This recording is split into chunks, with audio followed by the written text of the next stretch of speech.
মার্কিন air defence পঙ্গু, পেন্টাগনের অজেয়তার myth চূর্ণ বিচূর্ণ, আর মধ্যপ্রাচ্যে আমেরিকান সাম্রাজ্যের ওপর নিখুঁত ইরানি মিসাইলের তোপ।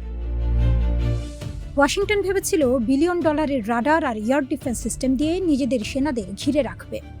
জর্ডান থেকে বাহরাইন, কুয়েত থেকে পারস্য উপসাগর, আমেরিকান ঘাঁটিতে একের পর এক আঘাত এনে পেন্টাগনকে কাঁপিয়ে দিচ্ছে ইরানের অদম্য সামরিক বাহিনী। পেন্টাগনকে ফাঁদে ফেলার ইরানি মাস্টার প্ল্যান আমেরিকান মিডিয়া আর প্রতিরক্ষা বিশ্লেষকরা এখন আতঙ্কে কাঁপছেন। জর্ডানের শীর্ষ সামরিক কর্মকর্তারা স্বীকার করতে বাধ্য হয়েছেন যে ইরানের মিসাইল ও ড্রোন প্রযুক্তি এমন এক বিপজ্জনক স্তরে পৌঁছেছে যা ঠেকানোর ক্ষমতা পেন্টাগনের এয়ার ডিফেন্সের নেই। জর্ডানের সাবেক deputy chief of staff lieutenant general Qasid Mahmoud ইরানি সামরিক বাহিনীর এই যুগান্তকারী কৌশল বিশ্লেষণ করে বলেছেন, ইরানিরা রাডার সিস্টেমকে বিভ্রান্ত করতে প্রথমে সাধারণ মিসাইল ও ড্রোনের ঝাঁক ছুড়ে দেয়। মার্কিন রাডার যখন সেই সাধারণ মিসাইল নিয়ে ব্যস্ত হয়ে পড়ে, ঠিক তখনই আড়াল থেকে তাদের সবচেয়ে আধুনিক উচ্চ ক্ষমতা সম্পন্ন মিসাইলগুলো আঘাত হানে। যুদ্ধের শেষ 30 থেকে 40 কিলোমিটারের মধ্যে লক্ষ্যবস্তু পাল্টে দেওয়ার এই ইরানি প্রযুক্তি আমেরিকান প্যাট্রিয়ট ও থার্ড সিস্টেমকে বোকা বানিয়ে ছেড়েছে।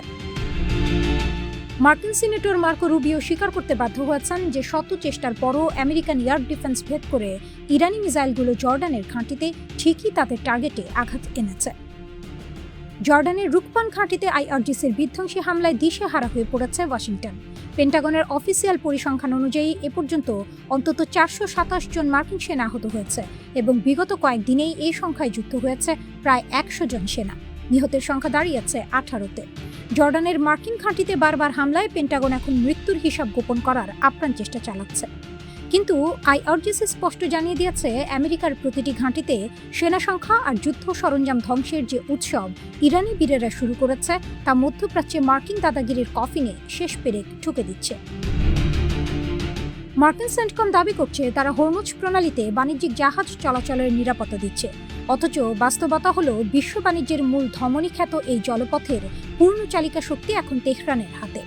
গত 3 মাসে এই অঞ্চলে মার্কিন সমর্থিত 30টিরও বেশি বাণিজ্যিক জাহাজের ওপর সফল হামলা চালিয়ে ইরান বুঝিয়ে দিয়েছে পারস্য উপসাগরে তেহরানের সম্মতি ছাড়া আমেরিকানদের কোনো স্থান নেই।